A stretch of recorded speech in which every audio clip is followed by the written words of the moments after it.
my name is Cherry and I write Angst. This is a re-recording of Chapter 1 of my story called Waterlogged, titled Prologue. Summary. Never meet your heroes, so saith Izuku Midoriya. Izuku stood by the railings.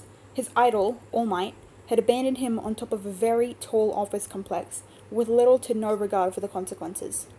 He understood why the man had left when he did. He had overused his quirk already, and accidentally revealed his true form to the child, and with that the entire secret of One For All in its history. Izuku would usually have been thrilled to learn about a new quirk, to analyze it and the long line of heroes before Japan's number one. He would never out the number one pro hero's biggest kept secret, of course not, but his hero-worshipping analyst mind went into overdrive as soon as he'd heard One For All. But today, Izuku was tired. His day was just terrible. School went as it usually had, with their homeroom discussed which high schools they wanted to attend, and Izuku, of course, was instantly outed by their teacher. "Hey, Midoriya, weren't you also wanting to get into UA?" he said smugly, classmates turning their feral rage towards him. Kachan didn't help. Kachan never helped, because, like always, he was the one to instigate. Katsuki Bakugo's dream, ever since they were babies, was to become the next number one hero. As time went on, the goal never changed, but the intricacies did.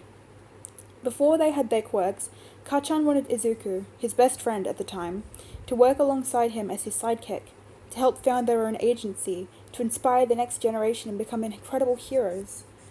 When Izuku was diagnosed as quirkless, however, Kachan threw him away.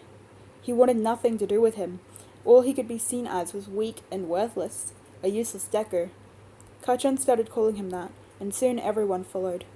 First it was the group of kids who followed and worshipped him, then their class, then the whole school, and that trend never stopped.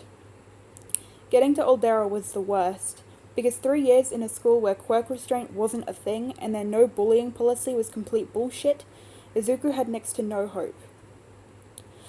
In his 14 years of life, he'd learned about plenty of heroes, All Might being a major influence on his life, because, of course he was. He was All Might. Plus, Izuku had always admired the way he smiled through every disaster, making him a strong and reliable force that people could trust. He wanted to be like that, strong, trustworthy, and safe. There were other kinds of heroes he loved and admired, like Present Mike. Being a daylight hero found in the smaller parts of Musatafu made it pretty easy to catch him on patrol and take notes, but villain fights often made things a little difficult. The hero had excellent quirk control, using his directional speakers so efficiently to wipe out villains in a split second, and it could always be improved on. Izuku made a mini sketch of a few sound grenades, as he'd nicknamed them, which connected to the massive speaker on his mic's shoulders, which basically carried his sound further out, making soundwave boomerangs. Though sometimes the design could be a little impractical, as the cord length and strength to hang off of his primary speaker would be quite challenging to get right. Back on track, even with his incredible strength, control, and equipment, his quirk was just super dangerous and had made a few buildings rumble in the past. One hero in particular, Eraserhead, was far different from the others Izuku liked. Yes, he was an underground hero. Yes, he hated the media and did everything he could to avoid it. Yes, Izuku still found a way to watch him, and was blown away by his versatile attack style. Firstly, and most importantly, his quirk wasn't combat-oriented at all. Erasure only eliminated other people's quirks, aside from mutant quirks. While Eraserhead did own a capture scarf, which he used quite expertly, and made it seem almost effortless to control, it wasn't his main weapon. Eraserhead fought quirkless. Eraserhead, the badass ninja hero, fought quirkless. Izuku was ecstatic when he realized that the man's fighting style was comprised of multiple types of martial arts. He preferred throwing punches, and his primary leg was his left, but overall he was very adaptable and clever when it came to situational awareness and the necessary skills he needed. Izuku only found Eraserhead about 3 years ago, while he was awake late at night, insomnia wrecking him once again, and he saw the hero patrolling below his balcony, but ever since he did everything he could to find out more about the man, if not for his own curiosity, or just to keep him going. He wouldn't say Eraserhead was his main reason to live, exactly, but most people would definitely see it that way. He was quirkless, in a world full of powerful people with quirks that could bend and break the world from the age of 5. In a world where the quirkless are treated less than human for being different, for being weak, for being underdeveloped. Izuku couldn't handle it. He didn't want to be weak, and he was determined to make it as a hero, even if he had to fight 10 times as hard to make it through a hero course. He would do it, and he would become the first truly quirkless hero. But that determination left him the second he felt the sludge villain trap him, drowning in its cold embrace as he felt himself slip. He could have died. He would have died, if not for All Might. He swooped in, grocery bags in hand, and punched the villain right in the face. Sludge was caught in Izuku's throat, and he struggled to breathe properly, but his voice grew steady enough to break through and ask his all-time favorite hero what he'd been wondering for several years. After unintentionally latching onto his legs when he took off, flying over Greater Musatafu, while Izuku prayed for his life that his arms wouldn't slip, the blonde man landed on a roof, turned to Izuku and chastised him for his reckless behavior. Izuku obviously understood, but he was desperate for answers. The only answer he'd been dying to hear, and one he'd needed for years. All Might? He stuttered, forcing his voice above a whisper as best he could. Suddenly being airborne caused the sludge to resurface and clog his throat, but he had to ask. He had to. Yes, my boy? The hero replied, his smile straining as more smoke rolled off his form.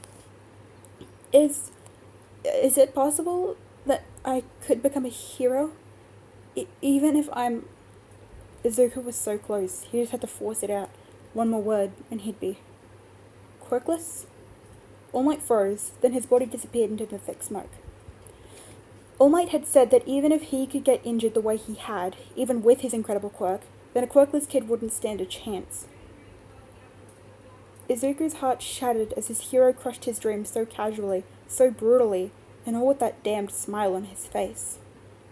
The same smile Izuku had treasured for years, the smile he conjured when pushing his way through a bad day, the one he used to show his mother that he was just fine, the one he used to push the worry away because worrying people was bad. Izuku sighed, pushed his bushy green hair away from his face, and leaned further over the railing. The sun was beginning to set, and it had been maybe 2 hours since All Might had left, and he had no motivation to get down.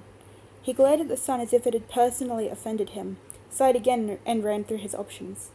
He had to call his mum, tell her how sorry he was for everything, for wasting her time and money to raise him, only for it to end like this. He was always so weak, and now he'd finally be gone, and she wouldn't have to worry about anything anymore. He considered calling his uncle or aunt, but decided against it. If he contacted either, they'd only worry, and a very protective, very angry Aunt Mitsuki would eventually come looking for him.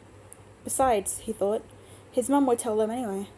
After he was gone, sure, but the thought still counts. And he didn't want word to get to Kachan if he called Auntie.